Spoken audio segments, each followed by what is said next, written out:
पितामह भीष्म को भरोसा था, सरसैया पर लेटे हुए 64 दिन हो गए थे, रक्त की एक बूंद बह गई थी।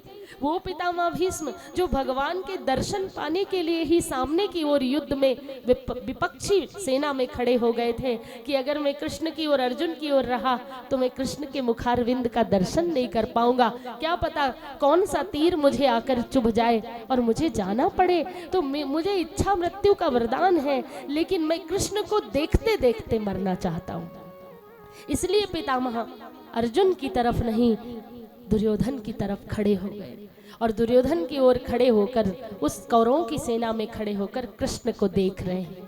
तो तुम कहाँ खड़े हो ये मायने नहीं रखता, विपक्ष में खड़े हो या पक्ष में खड़े हो, अच्छी जगह खड़े हो या बुरी जगह खड़े हो, प्रभाव में खड़े हो या अभाव में खड़े हो, तुम अपने स्वभाव में रहो, ना प्रभाव में रहो ना अभाव में रहो, अपने स्वभाव में रहो और याद रखो कि सामने कृष्ण है, तो बात बन जाएगी। तुम्हारे पति में भी कृष्ण की कल्पना करो, तुम इतनी तन्मयता से उसे कृष्ण मान लो कि उसके जो आसुरी स्वभाव है वो भी बदल जाए, उसे रोज कृष्ण की तरह पूजो। तुम पत्थर की मूर्ति में कृष्ण के दर्शन कर सकती हो, तो अपने जीते जागते पति में क्यों नहीं, उसमें कृष्ण क्यों नहीं।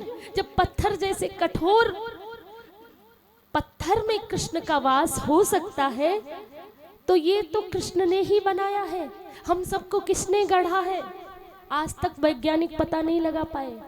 टेस्ट ट्यूब बेबी तो बना लिया पर प्राण नहीं फूंक पाए। वो प्राण बनकर कौन है बैठा, कौन है जिसके जाने के बाद ये बॉडी, ये शरीर डेड बॉडी बन जाती है, ये देह, ये नाम, ये रूप सब समाप्त हो जाता है, वही तो कृष्ण है। तो कृष्ण को गहराई से मान लो, सब में है वो, कण कण में है वो, मुझ में है, शत्रु में है, मित्र में है, पुत्र में है, पति में है, पत्नी में है। किससे द्वेष करोगे, कहाँ ढूंढने जाओगे, वो तुम्हारे आसपास है, वो ही है, उसके सिवा कोई सत्ता नहीं है। हाँ, जब कोई बुरा व्यवहार करे तो कैसे उसे कृष्ण मान ले, प्रश्न आता है। कोई बुरा व्यवहार करे, कोई आपकी संवेदना को ना समझे तो क्या करे, खूब समझा समझा के हार जाओ फिर भी ना समझे तो क्या करेगा। स्वयं में स्थित हो जाओ, अपने आप से प्रेम करने लग जाओ, दूसरों के लिए नहीं, अपने लिए। और हाँ, मैं एक बात यहाँ कहूँगी कि वो कदापि भक्त नहीं हो सकता जो किसी को कष्ट पहुंचाकर सुखी होता हो। वो राक्षस हो सकता है, उसका कुछ और नाम हो सकता है, वो कभी भक्त नहीं हो सकता। कभी उस पर कृपा हो जाए, वो जड़ चैतन्य हो उठे, वो अलग बात है।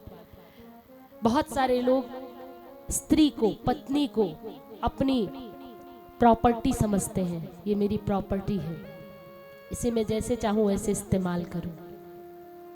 वही लोग जो अपनी पत्नी को प्रॉपर्टी समझकर उसे दुख देते हैं, उसे कष्ट देते हैं, नशे में धुत होकर उस पर हाथ उठाते हैं, उसकी संवेदनाओं को, उसकी भावनाओं को कुचल देते हैं, वही अपनी बच्ची को अपनी छाती पे सुलाते हैं, मेरी बेटी, मेरी सोना, मेरी लाडली, मेरी परी। और वही पिता जब अपनी बेटी को विदा करेगा, जिसने रातों रात जाग कर अपनी बेटी को पाला पोसा है, पढ़ाया लिखाया है, कितनी संवेदनशील होती है बिटिया। बेटे तो सो जाते हैं पढ़ लिख कर अपने होमवर्क करके, लेकिन बेटी जागती रहती, मम्मा अभी तक पापा नहीं आए, फोन लगाओ ना, पता नहीं पापा भूखे होंगे, खाना नहीं खाया होगा। वो बेटी होती है। और वही बेटी जब पिता 16, 17, 18, 19, 20 साल पे विदा करता है, उसके योग्य वर ढूंढता है, अपनी सामर्थ्य के अनुसार उसे दान दहेज भी देता है, उसको प्रणाम करता है, उसके चरण पूजता है। और वही चरण पूजने वाला जब बेटी के साथ राक्षसी बर्ताव करे तो उसका दंड क्या होना चाहिए। जिसको वरण किया था, जिसका चुनाव किया था कि ये मेरी बेटी की सुरक्षा करेगा, वही जब बेटी को नुकसान पहुंचाने लगे तो क्या करे। माता पिता जब तक है तब तक तो ठीक है, माँ पिता नहीं है तो कौन बोलेगा। तुम्हारे हिस्से में जो दुख सुख है वो सहन करो। क्यों? स्त्री केवल सहन करने के लिए ही पैदा हुई है। अरे जिस घर में स्त्री नहीं होती वो घर शमशान जैसा लगता है, तो स्त्री की कदर क्यों नहीं करते। मैंने कुछ घटनाएं मेरे सामने आई, इसीलिए ये विषय बोल रही हूँ। हरियाणा की भूमि, TDI वालों सावधान हो जाओ। ये नशा जहर है, ये नशा बर्बादी का घर है, ये परिवारों को तोड़ने का काम करता है। इसलिए नशे में धुत होकर अपने प्रियतम पर, अपने जिसने तुम्हारे लिए अपना घर बार, गुड्डे गुड़ियाँ, व्यवहार, परिवार, अपने पापा माता पिता, अपने भाई बहन, अपना गांव की गलियां, अपना सब कुछ छोड़ दिया, तुम्हारे पीछे पीछे तुम्हारे साथ चली आई। यदि अकेला पाकर उस पर तुम नशे में होकर हाथ उठाओगे तो उसकी संवेदना की हत्या कर दोगे। कभी वो तुमसे सिर उठाकर प्रेम से बात नहीं कर पाएगी, कभी तुम्हारी रिस्पेक्ट नहीं कर पाएगी, तुम नजरों में गिर जाओगे।